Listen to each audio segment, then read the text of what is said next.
Daizoba, thank you for joining us. Here are the weekly highlights of Arakan.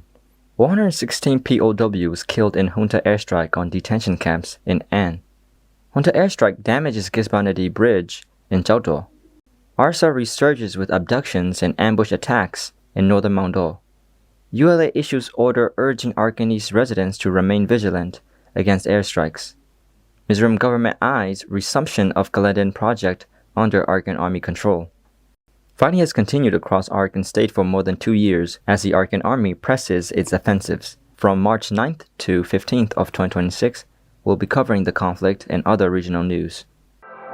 116 POWs killed in Junta airstrike on detention camp in An. At least 116 prisoners of war POWs were killed and 32 others injured after the Myanmar military carried out an airstrike on POW detention camp in the detention area of An Township, Arakan State, according to the Arakan Army.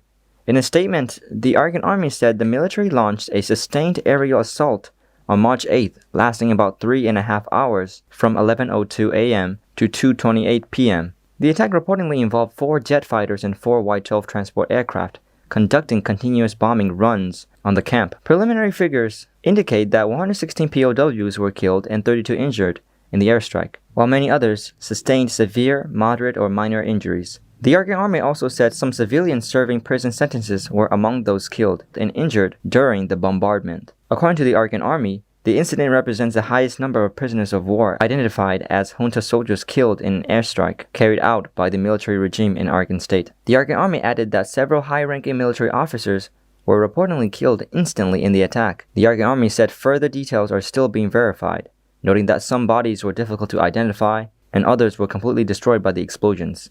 Brigadier General Thong Tuan, the former deputy commander of the Western Command, told local media outlets that the military had conducted prior reconnaissance and was fully aware that the detention area was a prisoner of war camp before carrying out the airstrike.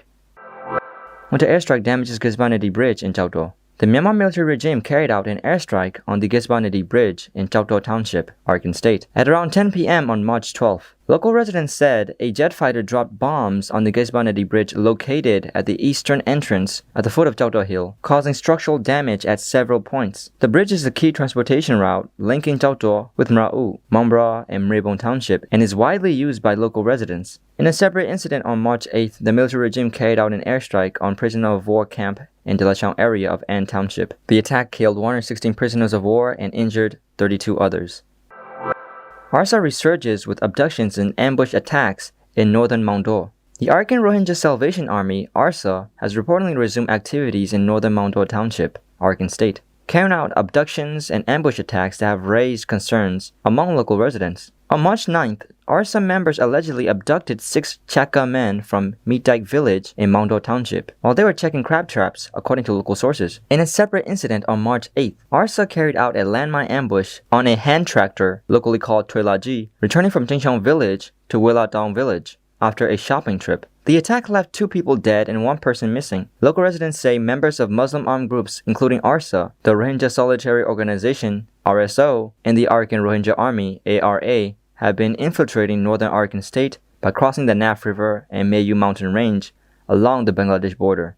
These groups frequently carried out ambush attacks on travelers, they said. Due to ongoing security concerns and threats to their livelihoods, some residents in northern Maungdaw have begun abandoning their villages and relocating to safer areas. Locals reported that ARSA members have been occupying some of these deserted areas and continuing to carry out abductions, killings, and ambush attacks against civilians. According to local sources, clearance operations targeting Muslim armed groups are ongoing in Maungdaw and Budidong townships to improve security for local communities. The armed groups infiltrating Arakan State from Bangladesh border had remained largely inactive during the recent political transition in Bangladesh, but have recently resumed activities. In a video released on March 8th, an armed ARSA leader claimed the group remains active inside Arakan State and vowed to continue fighting the Arakan Army. According to a statement released on March 4th by the Humanitarian and Development Coordination Office, HGCO, attacks by Muslim armed groups in Arakan State between November 23rd and January 26th killed 162 civilians and injured 22 others.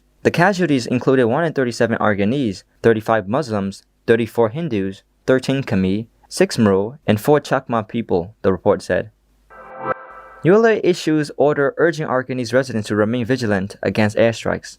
The Administrative Department of United League of Arakan has issued a local order urging residents in areas controlled by the Arakan Army to remain highly vigilant against the increasing threat of airstrikes, according to local sources. On March 12, awareness activities were carried out in Maungdaw, including the installation of warning signs and mobile public announcements via loudspeakers to alert residents about aerial threats. In Maungdaw, the order instructs residents to refrain from using bright electric lights between 10 p.m. and 4 a.m. It also requires households to construct bomb shelters and urges residents to sleep on the ground floor of their homes whenever possible. The order further prohibits loud noises from vehicles such as motorcycles and cars that could drown out the sound of approaching aircraft. It also bans the loud use of amplifiers and the holding of festivals or ceremonies that draw large crowds. Residents are also encouraged to report any suspicious individuals near their neighborhoods or villages to the nearest administrative offices, security outposts, or party offices. Local residents said the announcement comes as the military regime has stepped up airstrikes on townships controlled by the Arakan Army in Arakan State in recent days. In several townships under Arakan Army control, nighttime airstrikes and reconnaissance drone flights have become more frequent. Early warning systems for aerial threats have therefore been implemented in some areas. Observers noted that as the festival season approaches, authorities need to closely monitor public gatherings to reduce the risk of casualties from potential airstrikes. The military regime has been carrying out daily bombing raids on townships under Arakan Army control, leading to a steady rise in civilian casualties. Mizoram government eyes resumption of Kaladan Project under Arakan Army control. The Mizoram state government in India has expressed its hope to resume the Kaladan Multi-Modal Transit Transport Project KMMTTP in Arakan State, currently under the control of the Arakan Army. He noted that while businesses are already utilizing the Kaladan Project route for trade, it remains unofficial and without formal government authorization, making it difficult to regulate or take action under current circumstances. Recognizing the ground reality, the Chief Minister stated that the majority of areas encompassing the Kaladan Project are now under Arakan Army administration, and the Mizoram government has established a positive relationship with the group. The Indian government initiated the Kaladan Project as a strategic gateway to connect India's landlocked northeast to the east, west, and south via a new maritime outlet through Myanmar. The project involves both sea and land routes, a 158-kilometer waterway along and a 129-kilometer highway connecting Palawa in Chin State to Zurampoi in Mizoram. Construction by Indian firms began in 2015, extending from Zurampoi to Sepimbian village in Palawa. However, progress has halted in 2018, 2019, and 2020 due to intense regional conflict. Currently, the Mizoram government had expressed concerns regarding the increasing number of residents and merchants from Arakan State entering Mizoram via this route. To manage these border movements, a coordination effort involving district administration, police, Assam Rifles, border security forces, and civil society organizations will be implemented. To prepare for the eventual reopening of the project, the Chief Minister announced the formation of an impact study group to be led by a member of parliament. The Kaladan Project remains a vital cooperative venture between India and Myanmar, aimed at transporting goods from Site Port in Arakan State to the Kaladan River to Palawa and onwards to Mizoram. Analysts monitoring foreign projects in Arakan State observed that India is shifting its policy to prioritize ground realities by recognizing the Arakan Army as a major power. Furthermore, India is building a strategic understanding and stronger ties with the Arakan Army to balance China's influence in Arakan State. However, some analysts warn that the junta may increase military pressure and airstrikes on Arakan State, fearing the project will proceed solely under Arakan Army control. The Kaladan Multi-Modal Transit Transport Project was initially a Kenyan and Myanmar governments in April 2008, with a total estimated cost of $484 million. While infrastructure at sites in Kyauktaw and Palawa has been up, the Army is currently working on road construction from Palawa to the Indian border. These were the main highlights of the past week in Arakan.